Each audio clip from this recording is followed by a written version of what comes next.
right, it's 8:24 right now. It is election day. Polls are open. Votes are being cast. Can you catch the excitement? We are all probably a bit anxious, too, to see who will become our next alderman and whether we'll even know who will be mayor for the next 4 years by the end of the night. Our friends, political analyst Tom Seraphin and former chairman of the Illinois Republican Party, Pat Brady, are here as months of campaigning have come down to this. It's the big day, gentlemen, so thank you for being here.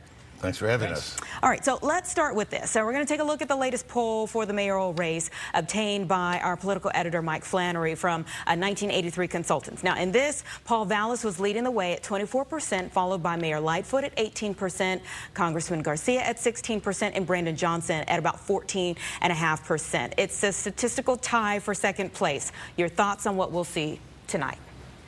Go ahead, Tom. Well, it's kind of interesting. Paul Vallas has been running on the crime issue, and the Daily Line just came out of the field with a poll about why people are voting for individual candidates.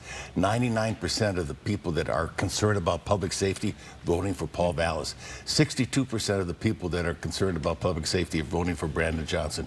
Number one on his vote list is the schools, the CTA, in improving and reforming the police department. So it's a different kind of issue. Congressman Chewy and Mayor Lori Lightfoot, number one on those issues is improving public safety. So, you know, right now, if you're fighting crime and you're wanting to improve public safety, you know, you're with Paul Vallas and you're voting 100% for him, and that's why he's in the lead.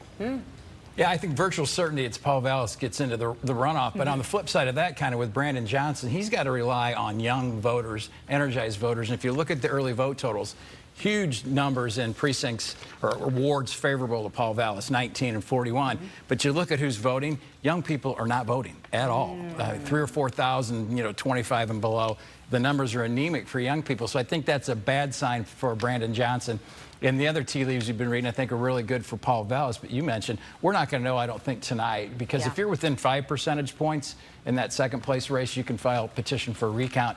And they're going to be counting votes till March 14th. So it's going to be a long, probably couple weeks. The election isn't certified till the 14th of March. Right. And if you have, you know, within 5%, you can ask for a recount. And remember, the general election is April 4th. You know, it's very, very fast. Whoever wins this primary has to go out and establish the narrative in the first week to 10 days. If they don't do this, it's going to be a horse race all the way down to the wire.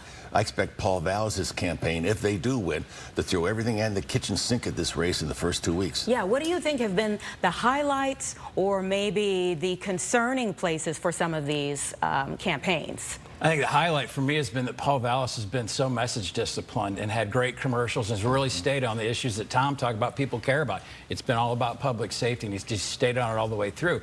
Kind of the flip side, and I think tonight the Congressman Garcia may be a victim of a trend nationally that the progressives are getting too aggressive and putting too many people in the race. You've got two very progressive candidates who could split the vote and allow a guy like Paul Vallas to win, which is exactly what happened in New York and a couple other congressional races in the last couple of years. Right. Congressman Garcia, I'm surprised.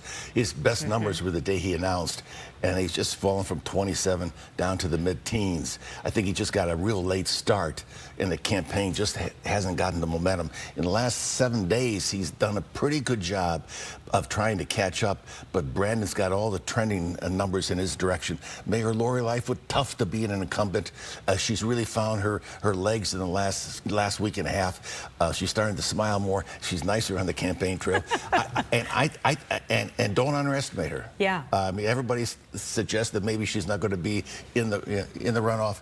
You know, I don't know if that's going to be the way it is. Yeah, and we don't see as many ads, of course, for aldermen on the air, but is there anything that you think we should be watching tonight? I'd watch the first ward because I think it represents a lot of the progressive, moderate debate. And Ann Camproco, Joe Moreno come back from a felony conviction of DUI to win his seat back, which would be something quite interesting. The Democratic Socialist candidates are really picking up some steam in the neighborhoods.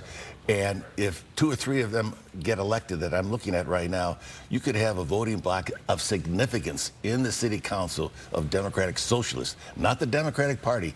You know, a little bit more progressive and a little bit farther to the left. Farther to the left, they're on the other planet. If you read their platform, I mean, this should alarm every business person in the city of Chicago. If we get any more Democratic Socialists on that city council or in the mayor's office, we're going to have real problems, because there's no talking about business. It's all about how much more we can spend in tax, and it's kind of a scary. That's the scariest thing to me of this whole election. So we'll have to see what happens tonight. Of course, not everybody is afraid of it. We shall see what happens tonight. It's a big day, though. Thank you, gentlemen, for being here, as always. Yeah, we'll probably see you back here tomorrow. We'll go to break for now.